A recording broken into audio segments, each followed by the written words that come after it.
Hey there, it's Rachel Mullins, the host of Hashtag No Filter Fridays on Public House Media.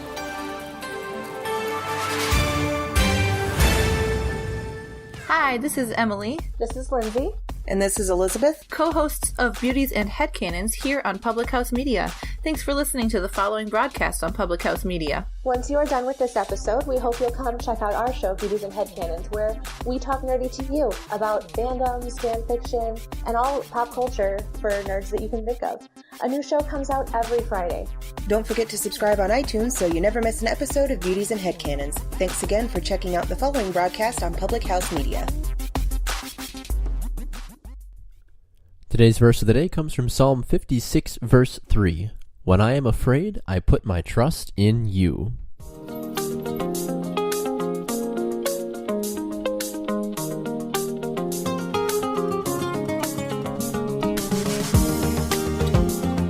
Good morning, happy Friday. Welcome to the Verse of the Day podcast presented by Public House Media. I'm your host, Baxter Colburn. Great to have you along for another episode of the show, and back to our normal format here, folks. So apologies for the last couple of days, as it's been a little crazy, as I've previously mentioned on the other episodes, but we're back, we're rolling, and life is good, so cannot complain.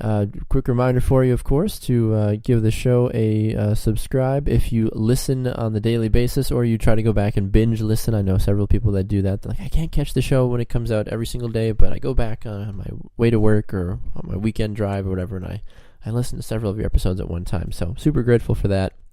You can do that by subscribing on Apple Podcasts or wherever you get podcasts, because we are on a lot of different platforms, which we are super blessed to have that as an option for us.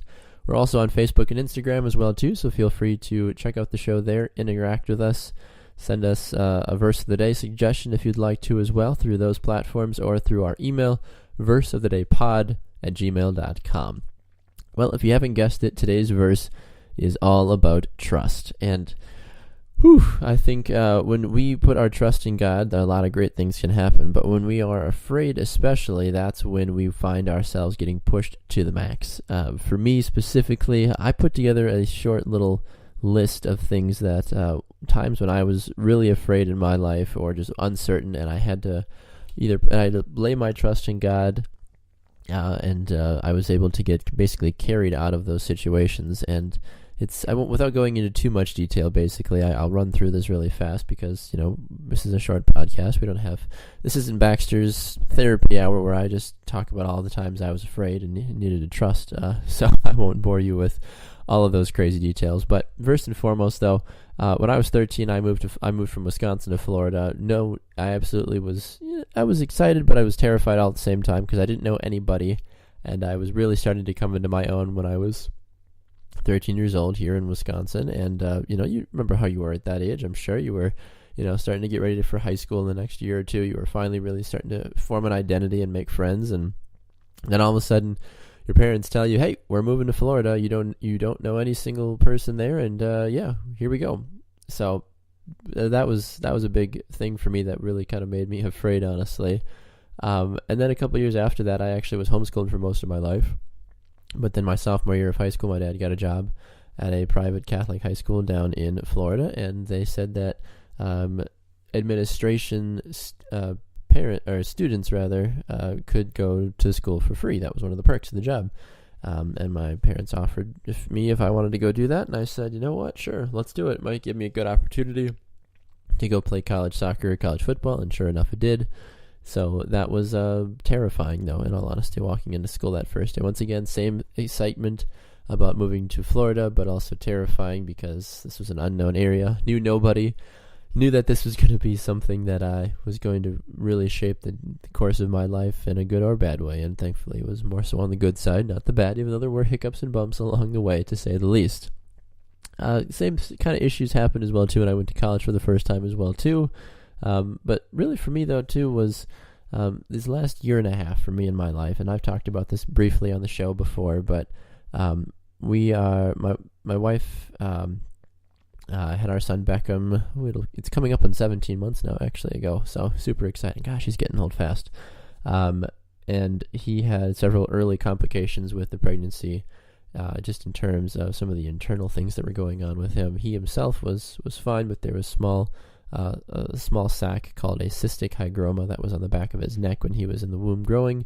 And that was terrifying, and we weren't sure if that meant he was going to, in a sense, have a normal pregnancy and be, without being too stereotypical, a normal child, if that makes sense. Zero, issues, no special needs, anything of that nature. And I'm not trying to offend anybody, but you get what I'm trying to say with that. And Lord willing, and praise God, the cystic hygroma actually cleared itself away, which was remarkable, and we were so blessed by that. But that was a really terrifying couple of weeks, and we were not certain, that the baby was going to fully be healthy the entire pregnancy, and we didn't know what was going to happen when the baby, when he was born as well too. It was a lot of up and down, and we were just really sad, and thankfully, like I said, we were afraid, but we were able to take and put our trust in God because of that. And as I shared with you all yesterday as well too, the current issues going on with my wife and her pregnancy currently now with some of the issues she's been dealing with, it's just not been. It's been an emotional last week and a half here for the Colburn family, and we appreciate all the prayers and support that has been coming through so far. But yeah, it's hard to put your trust in God when, in a sense, bad things happen to people, right? Isn't that always how it goes? And I've talked about before too the journey my family's been on this last year and a half as well too, with my job situation and with life and with church and family and career change and everything else. And good Lord, isn't it funny how God will always still provide no matter how crazy life may seem at the time? He does. He always does. So that's a really high overview from my perspective, and feel free to reach out. I'm happy to elaborate on deeper times, deeper subjects, deeper moments there. But my question to you this morning is, what exactly, though, is your story, and how are you being pressed outside your comfort zone, and how are you placing your trust in God when you become afraid? Because we've all overcome things in life, as I briefly mentioned my several there that I've come through, and that was just a brief overview. We've all gone through numerous things in our time, but what have you overcome for the better? We've all gone through things, and my question though is, and I think I'm very guilty of this. My question to you though is, do you check in with God in just the bad times? So your grandma's sick, you lost your job, you got an F on your test. Is that the only time you're ever checking in with God? Or do you check in with God during the good and the bad? Not just the bad, huh? I think we are so conditioned to reach out to God only when it's bad, because God has been, I feel like, kind of labeled as this fix-it-all sort of thing for us, right? But doesn't that really just kind of make us one-way Christians when that happens? I feel like it does. We're so much of a give me what I want, as opposed to, if it's all right, Lord, if it's your will, please provide. But more so, thank you for all the blessings you provided me. And that's what we need to be, is not one-way Christians, but we need to be two-way Christians, because we need to first ask God and say, hey, Lord, how can I serve you? How can I go outside of my comfort zone to be a blessing and a benefit to others on your behalf, as opposed to just saying, give me what I want? Because if you always are friends with somebody, just putting this to more of an earthly perspective, and you are always just known as the person that always just wants something. You're always asking Steve down the road for his lawnmower, always asking Steve for his hedge trimmers. You're just constantly just using Steve, really, for the fact that Steve has really nice lawn equipment. But when Steve comes over and says, hey, do you mind if I borrow your garden hose? And you say no, well, how is that fair? How are you, Steve has been constantly just giving and giving and giving, and the one time Steve comes and asks of you to do something, kind of like how with God, who is, I would say, very similar, where he's a God of giving. He gives us a lot of amazing things. But then when he comes to ask us to do something, usually it's fairly large or fairly radical or something outside of our comfort zone, we immediately say no, slam the door in God and or Steve's face and say, nope, no thanks, sorry, not interested, come back later. Happens way more than I think a lot of us care to admit, right? So what level of trust do you have in God for your life and the overall plan of where your life is going? We feel like we need to make changes today to guide our future footsteps, because every single moment, every single decision we make has a ripple effect. We all know that. We've been taught that. I think one of the coolest ways, in my opinion, to describe this fear and trust in God is, imagine when you have a flashlight in a dark room and all of a sudden the light, your batteries die and it goes out, and it's just, you're standing in this pitch black dark room. Now, first of all, that sounds terrifying, and I would never, ever, ever want to be in that situation, because I'm not a fan of dark rooms.